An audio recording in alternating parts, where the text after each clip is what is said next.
আমার পকেটে একটা রুমাল থাকে, সাদা রুমাল। এই রুমাল দিয়ে যখন দস্তরখানা থাকে না, তখন আমি এই রুমালটা টেবিলের বিছায় দিই। তা আমি এই রুমালটা টেবিলে বিছায় দিয়া এখানে বার্গারটা রাখলাম, রেখে আমি ওই হাতুর বাটাল কাগজ চামচ যা আছে সব সাইড করে রাখলাম। এটা আমি হাত দিয়ে সিরে সিরে খাওয়া শুরু করলাম। এবং টমেটোর সস দিয়েছে, তা আমি টমেটোর সসটা আঙ্গুল দিয়ে চেটে চেটে খাওয়া শুরু করছি। তা আমার পাশের টেবিলে বগুড়া থেকে কয়েকটা ইয়ং লেডি তারা উঠেছে বাসে। ওরা আমাকে দেখে মুচকি মুচকি হাসে আর মনে মনে ভাবে, এই ভেলুর পাড়ার হুজুর কোথা থেকে আসলো, এই গাইয়া হুজুর কোথা থেকে আসলো। তা আমি ওদেরকে দেখে আর ভালোভাবে আঙ্গুল দিয়ে চেটে চেটে খাইতেছি।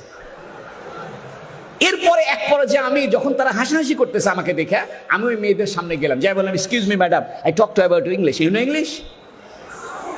যেই না আমি এই কথাটা বলছি, তো ওই মেয়ে দুটা মানে একদম তাকায় উঠছে। আমি ইংরেজি জানি, আমি ইচ্ছা করে ইংরেজি বলবো না। কেন বলবো? ইংরেজরা এদের 200 বছরের গোলাম বানিয়েছে আমাদেরকে।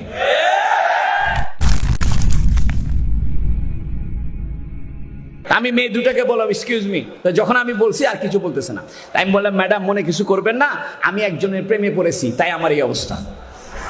তা আমাকে বলতেছে হুজুররা প্রেম করে নাকি? আমি বললাম, দেখেন, আমি এমন একজনের প্রেমে পড়েছি, তিনি যখন রোদের ভিতরে যাইতেন একখণ্ড মেঘ তাকে ছায়া দিত। আমি এমন একজনের প্রেমে পড়েছি, তার গায়ের মধ্যে মশামাছি বসতো না। আমি এমন একজনের প্রেমে পড়েছি, জীবনে কোনোদিন মিথ্যা বলেনি। আমি এমন একজনের প্রেমে পড়েছি, পূর্ণিমার চাঁদের চাইতে তার চেহারা উজ্জ্বল ছিল। আমি এমন একজনের প্রেমে পড়েছি, যিনি দুঃখীর দুঃখ মোচন করত। আমি এমন একজনের প্রেমে পড়েছি, যিনি বিধবার আশ্রয় ছিল। আমি এমন একজনের প্রেমে পড়েছি, যিনি অসহায়ের সহায় ছিল। আমি এমন একজনের প্রেমে পড়েছি, যার শাফাত ছাড়া আপনি জান্নাত পাবেন না। আমি এমন একজনকে ভালোবাসি, যার থুতু মোবারক ছিল সুগন্ধ। আমি এমন একজনের প্রেমে পড়েছি, যার গায়ের ঘাম ছিল সুগন্ধ। ওই মুহাম্মদ সাল্লাল্লাহু আলাইহি ওয়াসাল্লাম যেভাবে চলতো, যেভাবে খাইতো, যেভাবে পোশাক গায়ে দিত, যেভাবে কথাবার্তা বলতো, ওই রকম করতে আমার ভালো লাগে। মুহাম্মদ সাল্লাল্লাহু আলাইহি ওয়াসাল্লাম দস্তরখানায় বিছায় খানা খাইতেন, আমি তাই খাবো। মুহাম্মদ সাল্লাল্লাহু আলাইহি ওয়াসাল্লাম টাকলুর উপরে কাপড় পরতেন, আমি তাই পরবো। মুহাম্মদ সাল্লাল্লাহু আলাইহি ওয়াসাল্লাম দাড়ি রাখছেন, আমি দাড়ি রাখবো। মুহাম্মদ সাল্লাল্লাহু আলাইহি ওয়াসাল্লাম মেসওয়াক করেছেন, আমি মেসওয়াক করব। আমার পকেটে মেসওয়াক থাকবে। আপনি এটাকে খাটো করে দেখতে পারেন না? ছোট ছোট সুন্নত আজকে আমরা বাদ দিয়ে ফেলছি।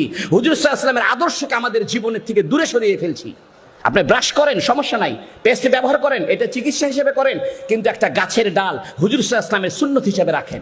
আপনি খানা খাওয়ার সময় আঙ্গুলটা চেটে খান, প্লেটটা আঙ্গুল দিয়ে চেটে খান। মেডিকেল সায়েন্স বলতেছে, যে ব্যক্তি আঙ্গুল চেটে খায়, প্লেটটা চেটে চেটে খায়, তার মুখের ভিতরে এক ধরনের লালা সৃষ্টি হয়। এই লালাটা তার হজমের উপকার করে। আপনি মুহাম্মদ সাল্লাল্লাহু আলাইহি ওয়াসাল্লাম চিনলেন না। ও যুবক, আমার কলিজা ফেটে যায়।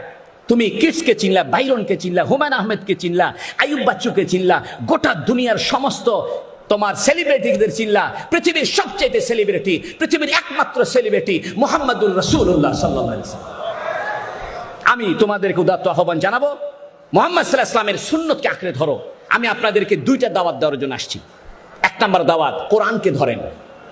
ও যুবক, কেন আপনার জন্য ইসলামী শিক্ষা প্রয়োজন? ইসলামী শিক্ষা না হলে আপনি মানুষ থাকবেন না।